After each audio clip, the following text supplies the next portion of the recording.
Line లో అరచేతుల్ని నేల మీద అట్లా ఆనించేసి సమాంతరంగా మోక చేయి కూడా అట్లా నేలకి ఆనాల్సి ఉంటుంది అనమాట. అంటే మనకి గెడ్డం ఎక్కడైతే బోర్ల పడుకుని ఆనినప్పుడు ఉందో ఆ గెడ్డానికి ఇరువైపులా చేతులు అరిచేతులను అట్లా ఆనిస్తాం. మోక చేతులు కూడా అట్లా నేలకు ఆనే ఉండాలి. ఇక్కడ అది గుర్తు పెట్టుకోవాలి. మీకు చేయి పైకి లేకూడదు అనమాట.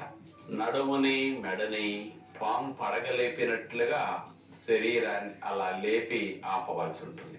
మీరు గమనించాలి, ఈ నేల నుంచి తలను మెడను పైకి లేపేటప్పుడు గాలిని పీల్చుకుంటూ లేపవలసి ఉంటుంది.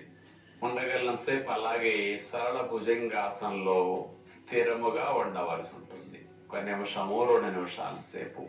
ఉండలేని స్థితి వచ్చినప్పుడు గాలిని వదిలేస్తూ మెల్లగా ఛాతీని తలని మరలా నేల కానేటట్లుగా వంచడం జరుగుతుంది. రెండవ ఆసనం ఇప్పుడు మనం చూడబోతున్నాం.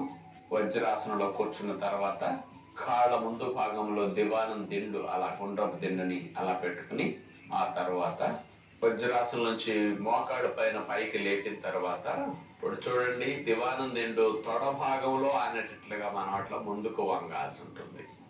2 కాళ్ళను కలిపేసి పైకి లేపి ఆపుతాం. అప్పుడు తొడల కింద దిండు సపోర్ట్ ఉండటం వల్ల కాళ్ళు ఎక్కువసేపు ఇదే భంగిమలో కదపకుండా ఉండటానికి అవకాశం కలుగుతుంది.